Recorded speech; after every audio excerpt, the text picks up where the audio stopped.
Thank you very much. Good morning. Honorable Philip Davis, Prime Minister of the Bahamas.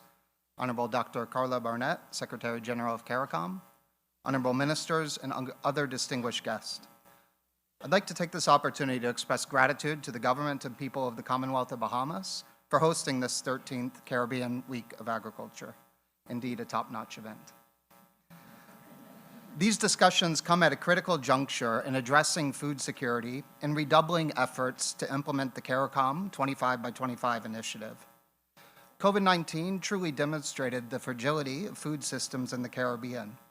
And while progress is being made, we must collectively do more. The CARICOM Secretariat and the World Food Program have been tracking the food security situation in the region since the onset of COVID. And that trend is quite alarming. Addressing these challenges requires a whole-of-society approach. The sixth round of the Caribbean Food Security and Livelihood Survey, conducted in May this year, revealed that over half of the English-speaking Caribbean is food insecure. Respondents are purchasing cheaper or less preferred foods and smaller quantities than usual. Livelihood disruptions appear to be worsening since August 2020, when we did the fifth round of the survey, with nearly 60% of respondents facing disruptions.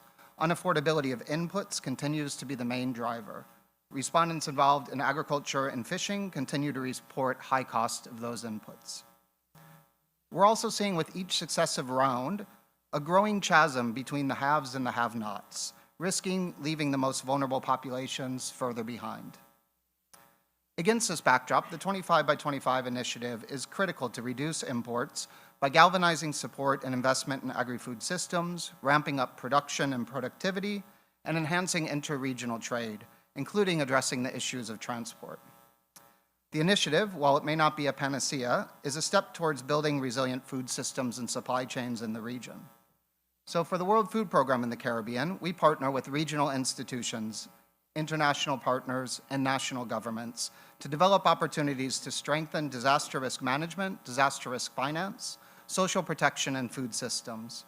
And these partnerships help that ensure that all, including the most vulnerable, have consistent access to nutritious food.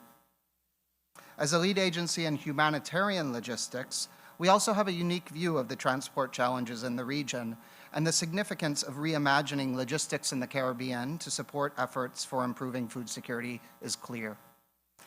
We also need to look at the climate crisis and food security nexus. For instance, specific climate hazards such as rain variability, increasing heat stresses, and drought negatively impact the availability of food, as do other events such as tropical cyclones. Finally, my presence here is a testament to WFP's commitment to the governments and people across the Caribbean region. I'd like to encourage all stakeholders present to robustly engage in the forthcoming discussions throughout the week and to look for those solutions that Dr. Clark so eloquently addressed. Thank you very much.